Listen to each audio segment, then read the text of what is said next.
Greetings, my beloved leaders. This is part 2 of our series on the Agile Manifesto and Christian ministry.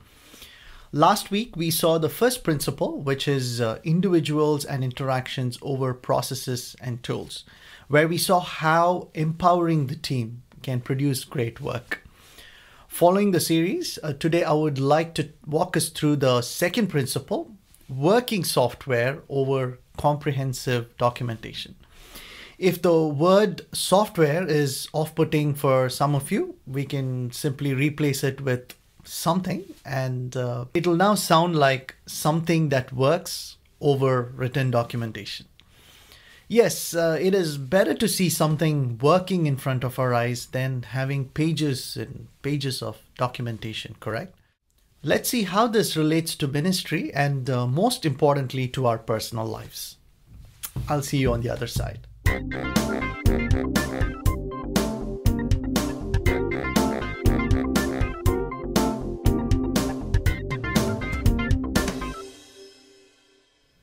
Working software over comprehensive documentation. This became a principle primarily because organizations in the past wrote detailed specifications of each requirement, which ran to hundreds of pages even before they started work. They spent so much time perfecting them that towards the end, some of the requirements even went obsolete. From the customer's side, it is like buying a car whose production hasn't even started yet. You would be looking at the pictures of the car, the design on paper, and believe it to be what it is projected to be, and we'll have to wait for another year or two to see the final product. But by the time technologies and trends might have progressed, and your car after 2 years might not exactly match your demands at that moment. This was how businesses ran then. So here are a few lessons to learn from this principle. The first one is start doing. The key here is to stop being obsessed with perfecting our preparation, rather just jumping in and start doing with minimal documentation. It is said that the first step you take is almost 50% of your journey.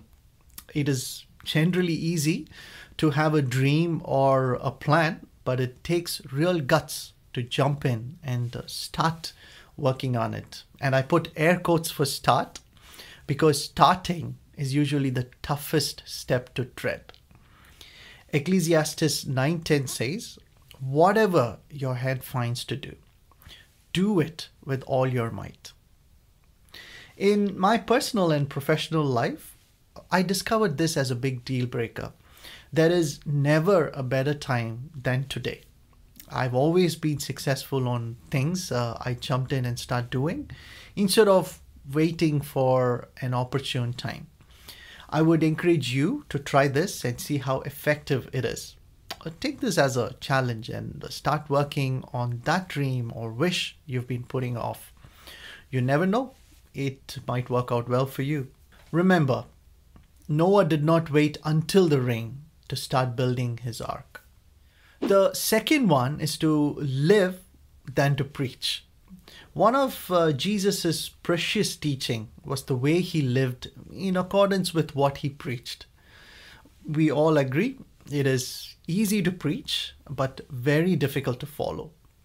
This agile principle emphasizes the need to show things in action than on a piece of paper. Now, having a plan, documentation, etc. is important. There is no denying that. But all of that should ultimately serve in quickly seeing something in action, which is paramount. Proverbs 14:23, all hard work brings a profit, but mere talk leads only to poverty. This is a call for leaders because we are being observed more than anybody else, and actions speak louder than words. Ephesians 4:1-3, as a prisoner for the Lord, then I urge you to live a life worthy of the calling you have received. Thirdly, the concept of MVP, or minimum viable product. Every product that we see around us was once a concept, probably on a piece of paper, and then became a demo model in a lab, which then was perfected in the years before becoming a usable product. Believe me, there is no product on the face of the earth that emerged perfect and continues to be perfect. This principle encourages the idea of an MVP, or minimum viable product, where instead of aiming to create a full-fledged product, it is better to create a concept that can help validate it, learn from the flaws, and making changes based on the learning.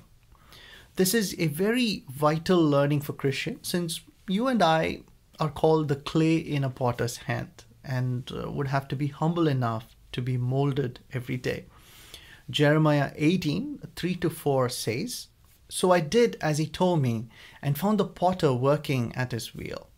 But the jar he was making did not turn out as he had hoped, so he crushed it into a lump of clay again and started over." The potter will create a concept and sometimes crush it if it doesn't look good, until he creates the best one.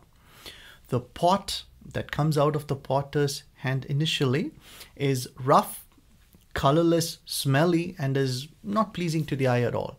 But it takes time for the potter to smoothen the edges, add vibrant colors, polish it, and turn it into a finer vessel. So never despise humble beginnings. Job 8:7, "Your beginnings will seem humble, but so prosperous will your future be." So overall, this principle, working software over comprehensive documentation, in practice means action rather than merely written proposals. James 1:22 summarizes this so accurately. "But be doers of the word and not hearers only." Hope you learned a valuable lesson today, and until I meet you next week on the third principle, this is John signing off. God bless you.